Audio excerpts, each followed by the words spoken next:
There's something undeniably comforting about a generic, no-name, early 1990s beige PC box. It doesn't pretend to be something it's not. It's just a box. A vessel for whatever computing adventures the original builder could afford. A gateway to what was then a brand new digital world. And this particular box has been sitting on my shelf untouched for the last 3 years. In fact, I have absolutely no idea when it was last powered on. The previous owner had forgotten about it, tucked away in a junk room. But today, we're going to find out exactly what's hiding inside. I've been hoping to rebuild the PCs of my childhood, so a 386 or a 486 would be perfect. Looking at the front, it's got all the classic hallmarks of the era. We've got the essential turbo button LED display combo that's ready to beam a glorious 40 back at us, reset button, a chunky power button, and a physical keyboard lock for that ultimate illusion of 90s data security. A lone 3.5-inch floppy drive sits loosely in the case, while the other expansion bay is blanked off. It's also incredibly dirty, and sadly, the small plastic panel that flips down to protect those gorgeous buttons has been snapped off. Turning our attention to the back, things remain wonderfully bland. The only integrated port you'll find here is a 5-pin DIN keyboard connector and a few expansion cards. We can spot a VGA port, a network card, and a sound card with your standard 3.5mm audio jacks and game port. It's basic, it's functional, and it's in need of a teardown. There are only 2 screws remaining that secure this hefty metal cover. Remember, these were built to hold a CRT on top, and in comparison to today's towers, these old desktops feel more like an armored PC.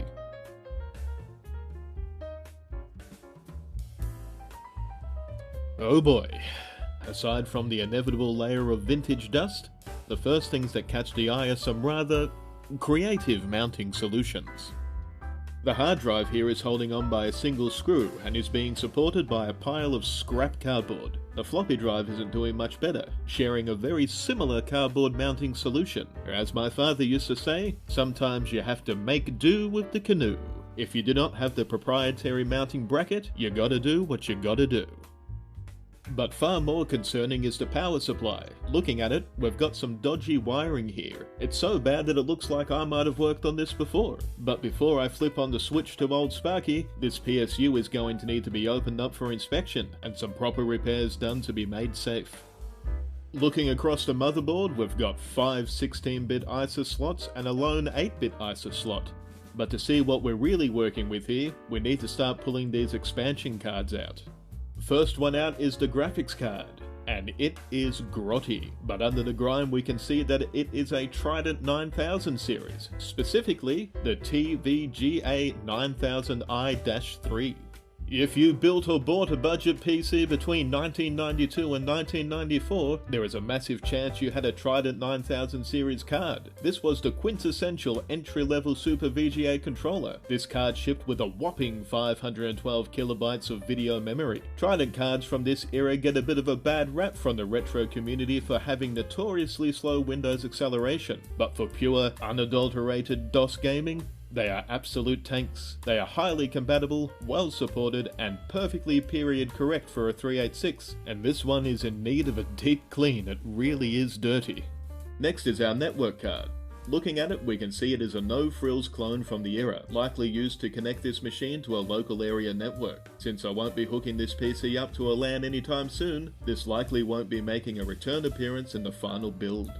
Now we have the floppy and hard disk controller, manufactured in 1990. Like most motherboards of this vintage, IDE and floppy control were not integrated onto the board itself, and this card is looking a little worse for wear. A few of the IDE pins are noticeably bent, and it's completely missing its metal expansion bracket. That means it was just floating freely in the chassis, supported only by the ISA slot itself. We'll have to gently straighten those pins and give it a good scrub and see if we can hunt down a spare bracket for it.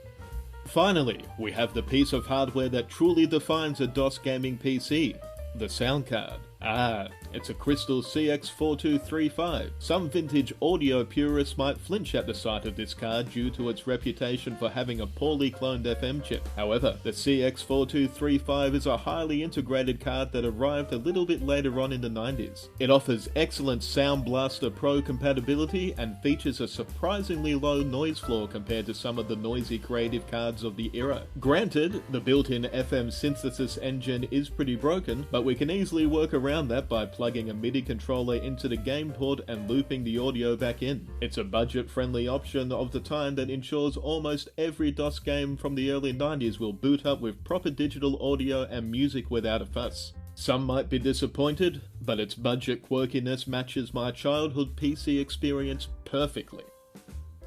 With all the expansion cards out of the way, it's time to strip the chassis bare. Removing the hard drive is easy enough, just one screw and it's free.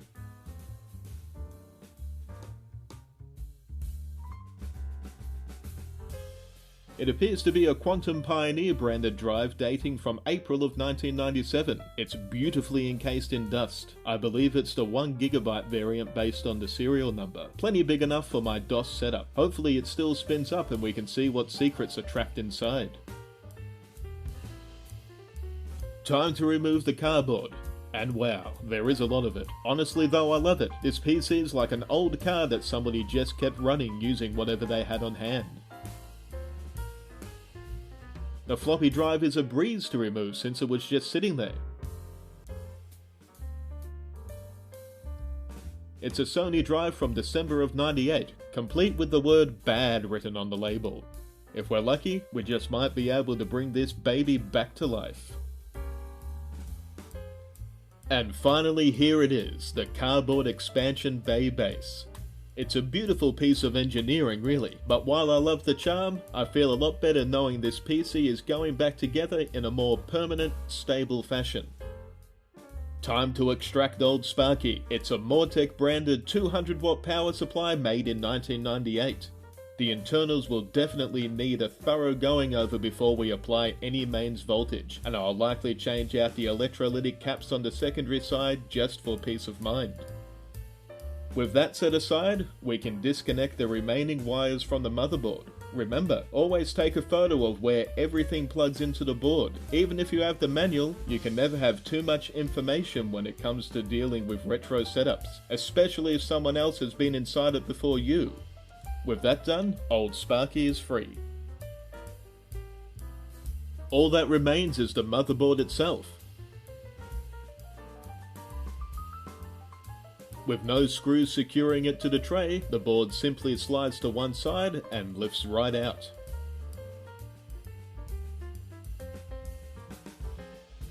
This is a First International Computer, or FIC, 386GT. FIC was a massive OEM manufacturer back in the day, known for making rock-solid workhorse motherboards. The 386GT is a classic baby AT form factor board. It's got a beautiful clean layout, a decent amount of cache slots up the top, and the glorious soldered Am386DX-40. This was AMD's absolute triumph of the early 90s, offering incredible 40 MHz performance. It is one of the best CPUs I could hope for in a 386 DOS build, and I'm really happy to see it here. Right next to it is an unpopulated socket for a 387 math coprocessor. We won't be needing that for standard gaming, but it's nice to have the option. Being a late era 386, it sports a VIA chipset, which is fantastic news. Overall, the board looks to be in great condition. But there is one thing literally poking out at me. The good news is that someone removed the barrel-style Vata battery before it could leak and destroy the traces. The bad news? I have absolutely no idea what this monstrosity is. Let's peel back the electrical tape and... well, this PC had one last surprise for us. This is brilliant, and I'm not even mad. Like I said, if I didn't know any better, I'd assume I'd built this thing myself.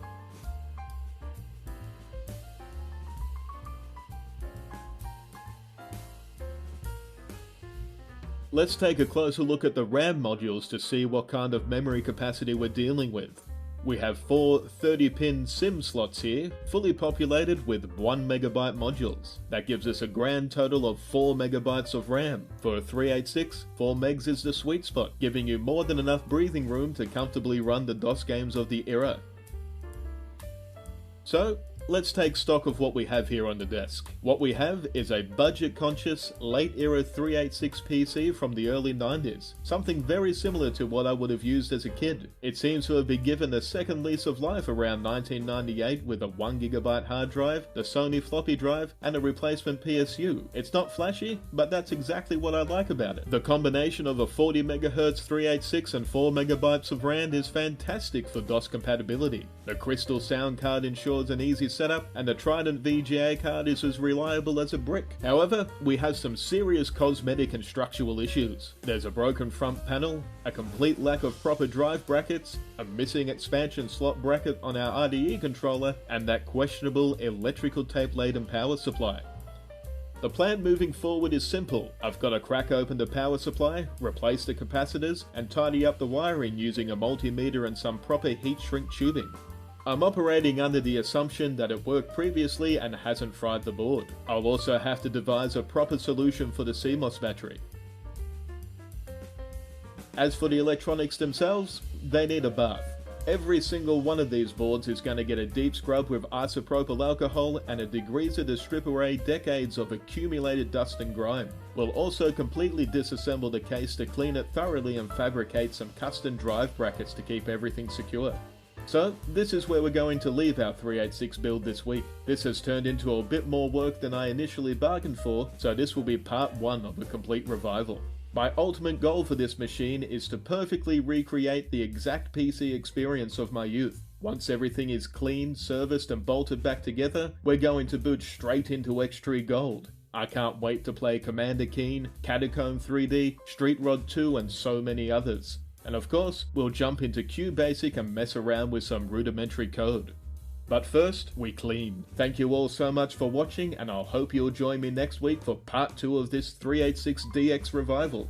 Until next time, thanks for stopping by. Well, that's it for this episode of RTD. If you enjoyed this video, please like and subscribe, and I'll see you in the next one.